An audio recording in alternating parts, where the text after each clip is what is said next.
This is a special announcement. We are heading to RSAC Conference in San Francisco for our 11th years of coverage, April 28, May 1st. And as always, we'll bring you keynotes, conversations with organizers, speakers, industry leaders, plus the latest insights from the world of cybersecurity. And we'll reconnect with old friends, meet new ones, and of course, we want you and your company to join us. We have a few spots left for full sponsorship and our on-location briefings. You can book yours now at itspmagazine.com/RSAC. We're going. And you're coming with us.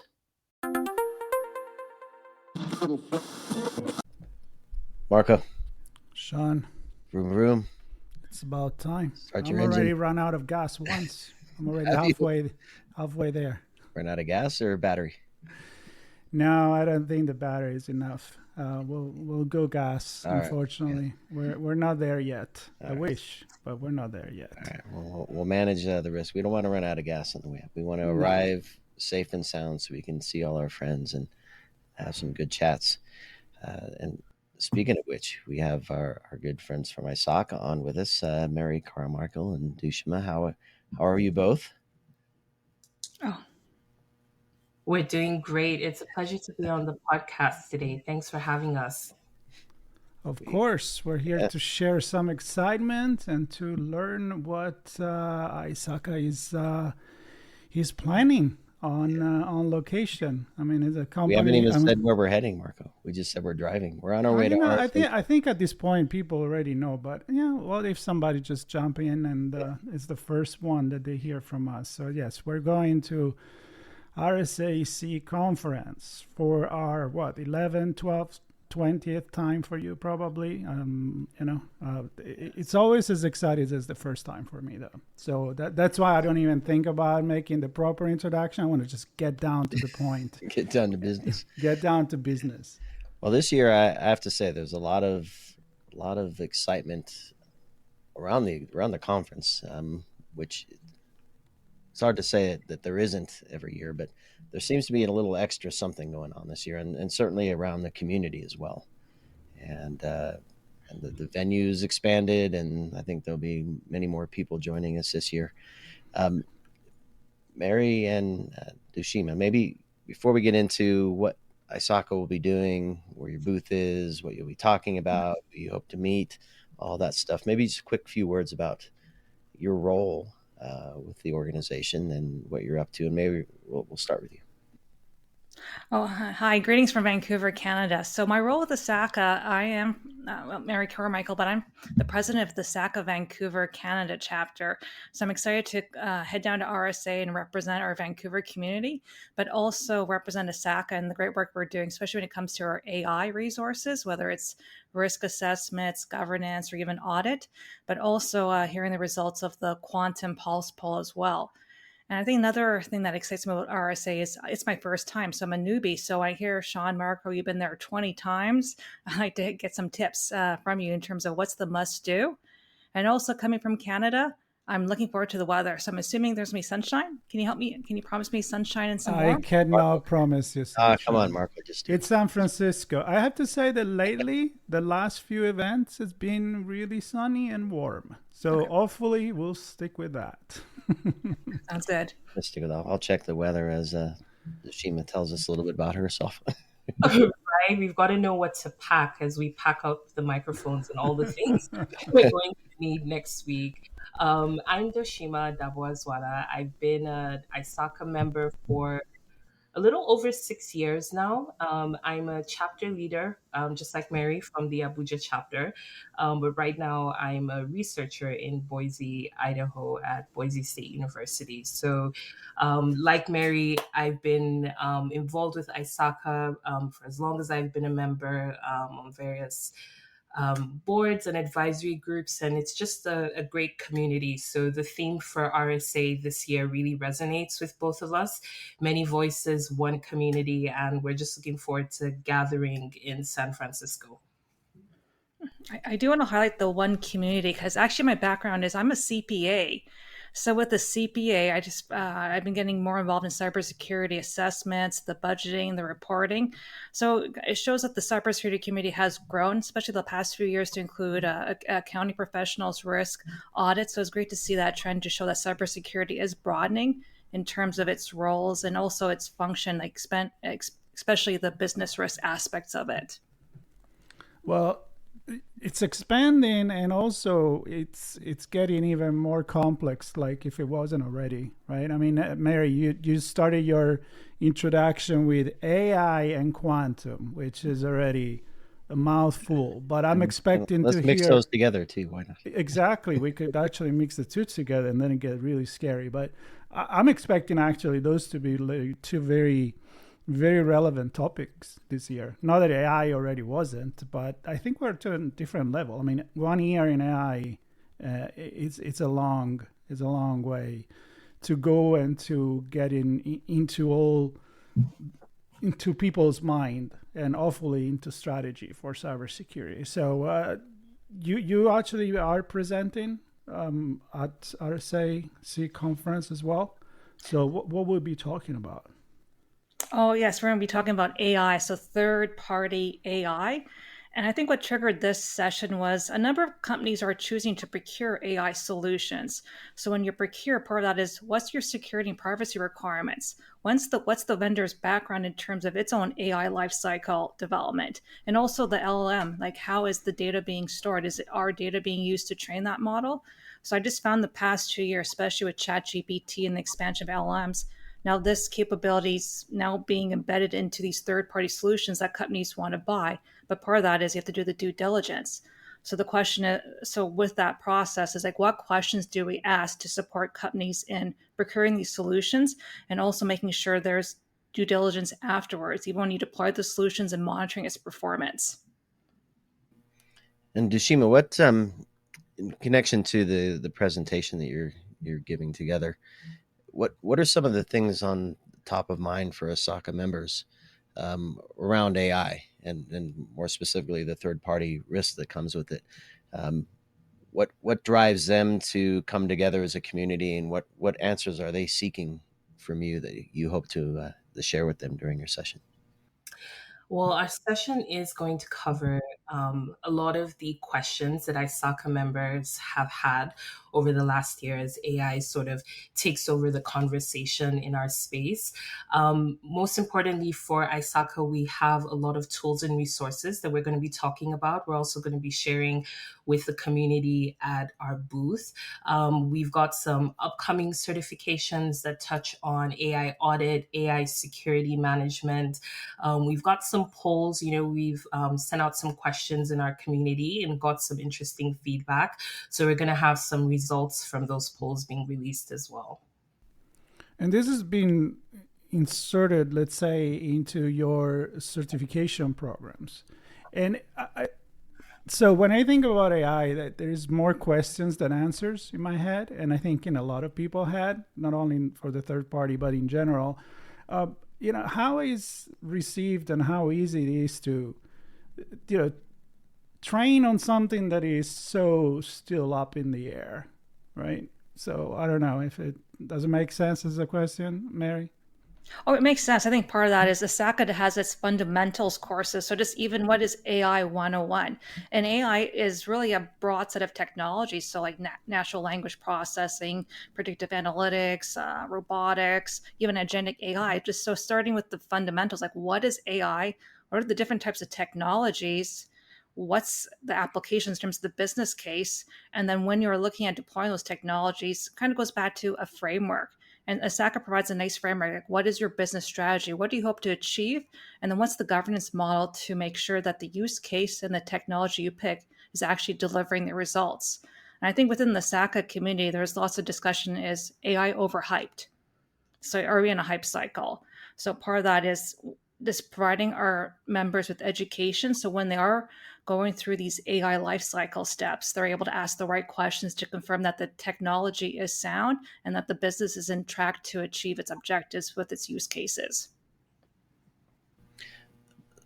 So clearly, the members and the member community are what ISACA is all about, right? So bringing people together and giving them tools and resources and education and the ability to leverage all of those things to enhance and improve their careers. You have your chapter meetings. RSA comes together. It's a chance to bring multiple chapters and multiple community members together to have conversations that you might hear different things from different parts of the country, different countries, Canada, US, wherever else the teams are coming from. What do you expect the vibe to be like at the booth, which happens to be S2268, so South 2268, the ISACA booth? What do you hope to hear and feel and say and communicate with the members in the booth? So I think definitely there's going to be the ISACA energy, which is fun, which is vibrant. I heard we're going to have a selfie station, so we're going to be able to take, lots of pictures and capture memories. But I think the biggest part of the ISACA community is the conversations. As you mentioned, we have people not coming only from the US and Canada. ISACA has over 220 chapters spread across all the continents. So it's just a melting pot of different voices, leading back to the RSA theme, many voices, one community. So there'll be diversity, there'll be conversations, and there'll be selfies. And this kind of relates to how Dooshima and I first met. So we met at an ISACA conference last year in Phoenix, the North American conference. My first time meeting Dooshima, and we both were speaking about RSA, and we both had an interest in attending. And then here we are a year later, attending RSA for the first time together and presenting. So it kind of shows the power of the community. So like Dooshima, she read several of my articles on risk management on the ISACA blog, and then she spoke to me at the conference. So I do find ISACA is great in terms of spreading ideas. They have the Engage platform for blogging. We also have ISACA Now in the journal. So it's a great platform in terms of sharing your viewpoints, and people do reach out to you and want to have conversations, hear more of your thoughts on topics. That's really cool. And I have to agree. I mean, going to San Francisco at RSAC Conference is really like going into some kind of different dimension where you do run into so many people from different part of the world. So it's really, really cool. Compare with other conferences that are really a little bit more localized. But I think that's the beauty of it. So do you feel, Dooshima, that when you talk to different people from other part of the world, different people from different part of the world, are they worried about AI in some kind of a different way than maybe in other part of the world, or is very unified the feeling about AI and cybersecurity? Oh, I think it's very diversified depending on where you're having, the conversation. Definitely in North America, it's based around governance and creation of AI. I think in the global South, it's sort of based around use. They're competing priorities. Businesses have competing financial priorities. So investing in AI, certain AI tools is not practical. But I think at the baseline, what is consistent in all the conversations is educated. So whether you live in North America, whether you live in Nigeria, whether you live in Japan, we all need to have more education about AI, understand the risks, which Mary and I are going to be covering in our session. And those gaps in terms of education, that's the great thing about ISACA's resources. Depending on your situation, where you are in the conversation, there's a tool or there's a resource that can support you and your needs there. So, very cool. What about the booth? Tell me a little bit more about what people can expect when they come there. Selfies, we know that, hugs, and that vibe, the ISACA vibe. But what else? Do you have demos going on? Do you have anything that they can look into? I think kind of talking about the quantum pulse poll as well, because I think this is an area where there needs to be more education. So last year, the ISACA Vancouver chapter hosted an event on quantum. So part of that is, what is Q Day? do people know what Q Day is? And that's the day where modern day encryption will be broken. And that may come sooner than expected, especially like 2030 or 2031.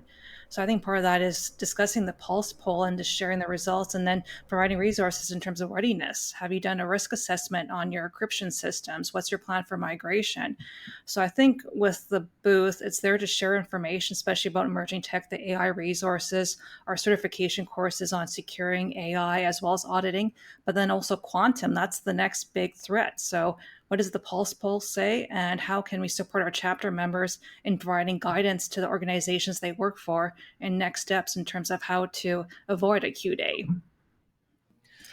And Dooshima, anything you want to add to that? Because I also have a question, because we're going to go longer than 20 minutes here. I have another question. Well, what I will add is that you've got to come see us at RSA to get the rest of the answer. I'm going to give you our whole session and all the goodies we're going to have at our booth. So if you want to know more, you've got to come see us in San Francisco. Yeah, and the thing, and then I'm going to let Sean have the last question because he loves that.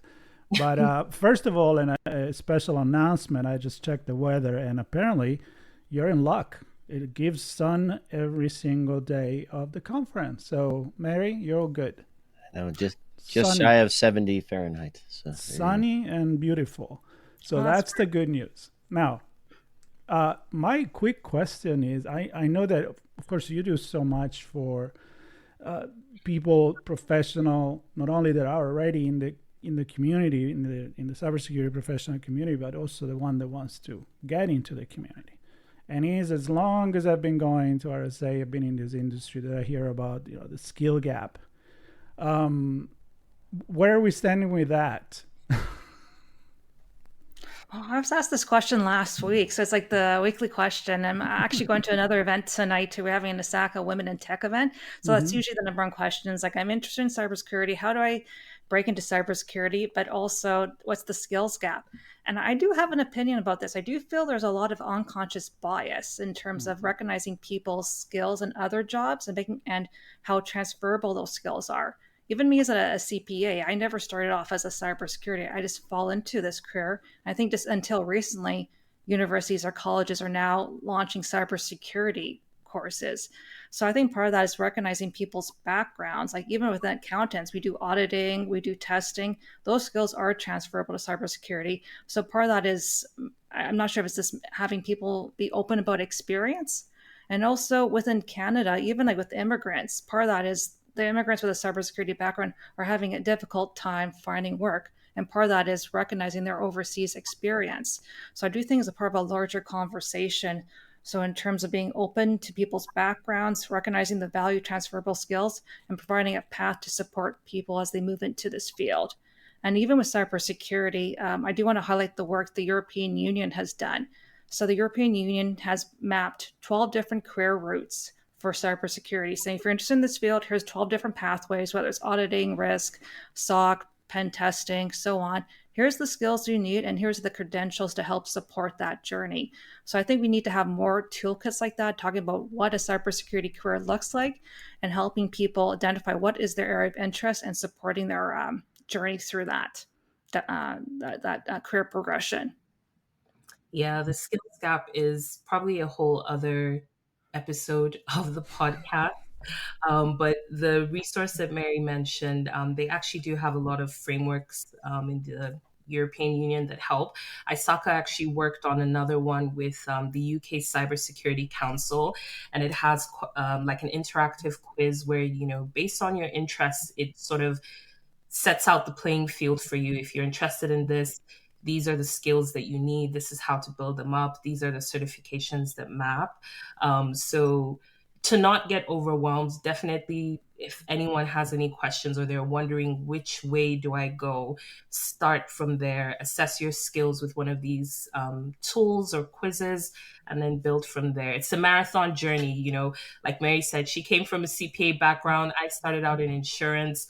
If you try to learn everything in one day, it's impossible. So it's a marathon mindset, and you build as you grow in your career and as the technologies change. Yeah. I do want to say that cybersecurity has changed a lot. When I look at cybersecurity careers before the pandemic, it was more network based. Not many people were talking about zero trust. Now it's a changing landscape, especially the increased business focus and reporting to the board. So I think we need to have a broader definition of what a cybersecurity career is versus thinking back to network based pen testing from like 5 to 10 years ago. I like the mindset. Yeah. It's a culture. Like either you're prone to it, like to think securely, and then from wherever you come, you can apply that mindset. Of course, then you need certain skills, but it's not the other way around. So I feel strongly about that. Yeah. Sean, you can go with your last question. Well, probably not a question. I think a few statements.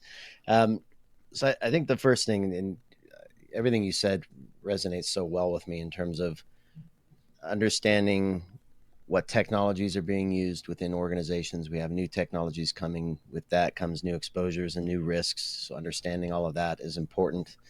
AI and quantum, we're speaking to specifically there. And then more broadly speaking, understanding the role of cybersecurity in the business and the different roles and skill sets required for different parts of cybersecurity within the program. And knowing that all of that is fluid, right? So, and depending on where you are in your journey, you might have different needs for training and new skill sets and certifications to help you move along, or perhaps even just enter if you're looking to enter the space. So I'm excited for all that ISACA does and the community that you pull together in different parts of the world, and the opportunity to have many of those folks come together at RSAC Conference here and to visit your booth, S2268. And the other thing I want to note as we wrap here is this isn't the last conversation.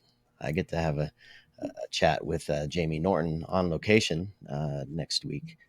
And perhaps we'll talk skills, perhaps we'll talk CCOA. We're going to determine what that conversation is going to look like. I think if folks listening to this have questions they want me to ask, let me know via direct message, and I'll pose those to Jamie during the conversation. And then the last thing I'll note is a very good friend of mine who I've known for many, many, many years, Mr. Rob Clyde. He and I will have a chat, and Marco too as well, post-event, to kind of get a recap of what you heard, what you saw, where things are headed, and where ISACA can help continue to prepare us for the future of cybersecurity roles and programs. So that's all I have to say. No questions. I'm grateful that the two of you spent this time with us and gave us insights into what you're talking about, what the booth will have, and what the community can expect from their fellow ISACA members. Thank you for having us. And we look forward to seeing you in San Francisco, seeing you at our booth, and hopefully seeing you at our presentation, right, Mary? We're speaking on Thursday the 1st at 8 a.m. But I don't think we have a room number yet, but once we do, we will share and let you know. So follow us on LinkedIn and everywhere. ISACA's on every platform, so... Yeah. Yep, stay tuned because ISACA has a page now on ITSP Magazine, so we'll keep it updated. And excited to see you there. Excited to have many more conversations on location. And for those that can't make it to San Francisco, unlike us, they can follow us with all the other recording that we will publish from there. And like Sean said, after the event. So subscribe. Come with us to San Francisco, even if you're not going to be there in person, virtually. You can drive in the car with us. I don't think we'll get a ticket if there is a few thousands people in the car. I hope virtually. You have space for all your listeners. Does San Francisco still have the robotic taxis? They do. Okay. So yeah, Dooshima, let's do the robotic taxi. Yes, we have to. An adventure. Taxi. Get the app, and there'll be probably a lot of competition there because everybody wants to try it. But if you're lucky, you'll get one of those as well. Sounds good. So that's it. We'll see you there very soon. Yes. Thank you both. Tuned. Thanks everybody for listening and watching. Bye. Thank you. Bye. Bye. Thank you. This is a special announcement. We are heading to RSAC Conference in San Francisco for our 11th years of coverage, April 28, May 1st. And as always, we'll bring you keynotes, conversations with organizers, speakers, industry leaders, plus the latest insights from the world of cybersecurity. And we'll reconnect with old friends, meet new ones, and of course, we want you and your company to join us. We have a few spots left for full sponsorship and our on-location briefings. You can book yours now at itspmagazine.com/RSAC. We're going. And you're coming with us.